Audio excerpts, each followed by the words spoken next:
नांगरतासवाडी परिसरात भात लावणीसाठी गेलेले 4 शेतकरी अचानक आलेल्या पुराच्या पाण्यात अडकल्याची थरारक घटना घडली। मात्र माहिती मिळताच Sahyadri adventure rescue group Amboli सांगलीच्या पथकानं तत्परतेने घटनास्थळी धाव घेत या 4 जणांना सुखरूप बाहेर काढलं। नांगरतासवाडी येथे शेतकरी व महिला शेतात भात लावणीचं काम करत होते। दरम्यान दुपारी 12च्या सुमारास आंबोली परिसरात अचानक झालेल्या ढगफुटीसारख्या पावसामुळे अचानक पाण्याचा प्रवाह आणि पातळी वाढली। त्यामुळे हे 4ही जण बाहेर पडू शकले नाहीत आणि पुरात अडकलेत। आंबोली पापडी पुलाच्या खाली आसोलकर मळ्यात ही घटना घडली। दरम्यान या घटनेची माहिती मिळताच आपत्कालीन परिस्थितीत सदैव तत्पर असणाऱ्या सह्याद्री ॲडव्हेंचर रेस्क्यू ग्रुपचे जवान तात्काळ घटनास्थळी दाखल झाले। परिस्थितीचं गांभीर्य ओळखून रेस्क्यू टीममधील उत्तम नार्वेकर, सुजित नायर आणि मायकल डिसुदा, संतोष पालेकर, राजू राऊळ, नारायण चव्हाण यांनी जीवाची पर्वा न करता थेट पाण्याच्या वेगवान प्रवाहात उडी घेतली।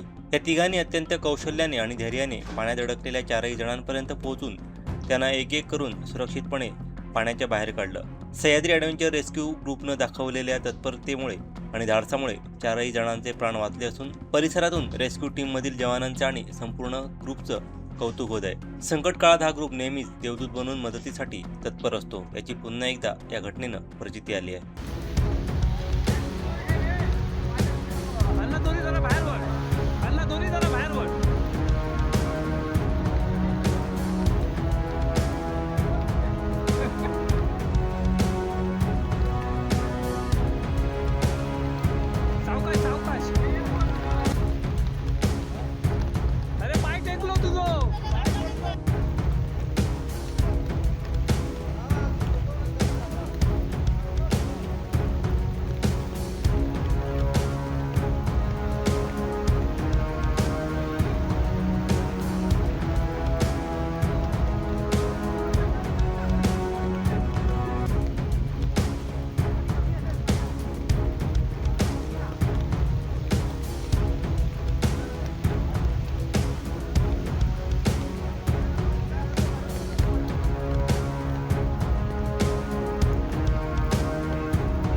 काय दोरी ओढायचे काय थांब थांब थांब ओढून दे ना, ओढून दे पाठी आधारी ओढून हे ओढा ओढ इकडे बस।